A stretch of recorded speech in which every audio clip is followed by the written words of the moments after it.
Good morning, good afternoon, good evening, folks. Michael Zuber, one rental at a time, back with the number one investor in all of Fresno, California, Mr. Jason Pritchard. How you doing, sir? I am doing great. Zuber, how are you? I'm doing well. So if you follow my stuff, you know that I believe we are set up to have the largest crash in real estate ever. That is, of course, in transactions, not in price. Yeah. It would not shock me if transactions are down 30% this year and ultimately 50% peak to trough. It is going to be rough.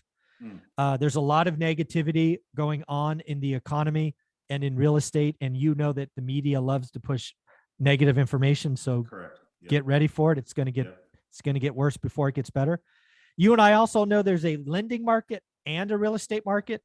They both operate differently, and there's a lot of stuff going on. Where do you want to start? Because we could talk about either side, but where do you want to go first? I think let's start with the lending story, man. I had a very close friend of mine that works with a large hard money lender. They're national. They're one of the big ones. I'm not going to name any names, but I think he reached out to me Thursday, and we're recording this on Sunday. He reached out to me on Thursday and said, "Hey, I don't know if you've heard or if you've talked to your account rep, but this national hard money lender is freezing all lending until the end of August."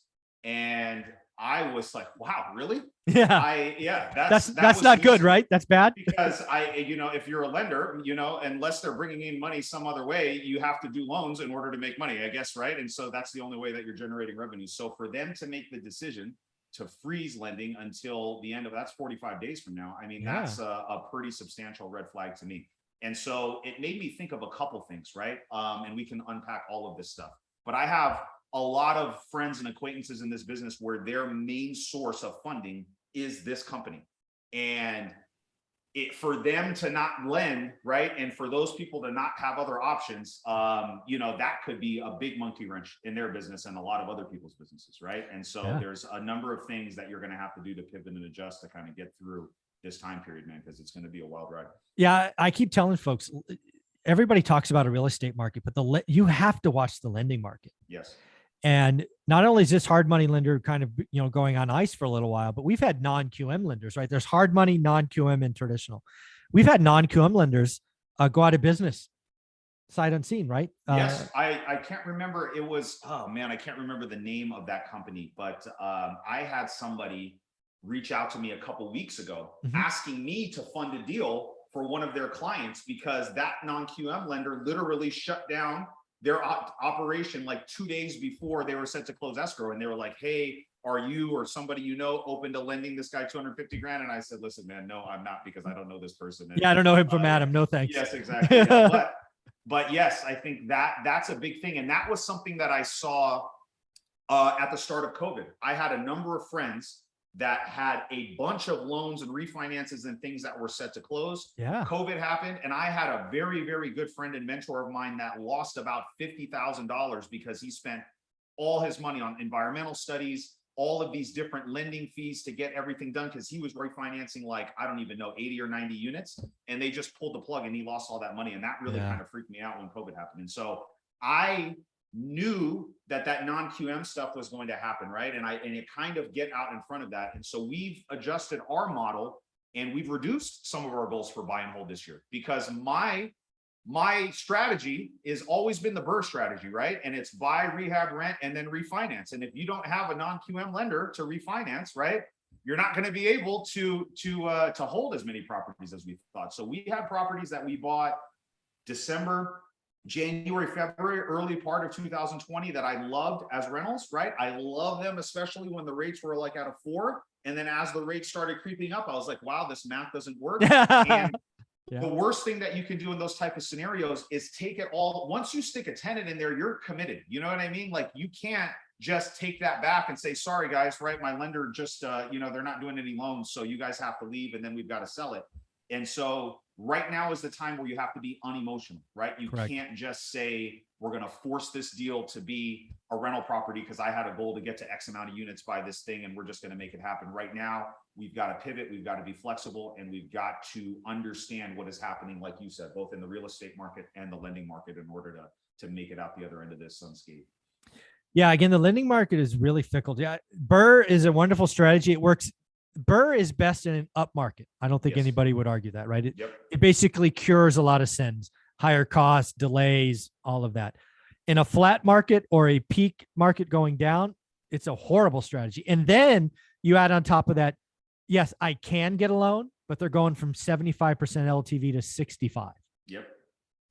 That 10% is coming out of somewhere, right? So there's and lot. if you're not properly, if you don't have the right amount of cash reserves and you don't have your business structured and set up in a way to do that, that's not an insignificant amount of money. Like 65 to 75% doesn't know, it's 10%. Depending on what your buying criteria, you could be writing a check for $40,000-$50,000, right? And if you have multiple projects going on and you have flips that are not selling and you're relying on the revenue from kind of the transactional side of your business to feed the rental side of your business, which is what we do. Mm-hmm. And these things stop selling as fast, or they don't start hitting the targets that you think you're going to do. And then that simultaneously happens over here with the lending market. It's going to be very, very painful for a lot of people that are not making the proper adjustments. And so that's why we're just being more conservative, and we're realizing right now is the time for us to, I'm just focusing more on the transactional side of the business, right? We've been smart and we've been good about accumulating a rental portfolio that's been good for us in this up market, right? Mm-hmm. So now we're just bringing as much revenue into the business as we can. We are stockpiling that money that's there, and we're just kind of just being more conservative, waiting to see what happens. If I were to kind of summarize it, would it be fair to say that Jason's business today is about stacking cash so that you can buy assets on sale in the very near future? Is that kind of what you're doing?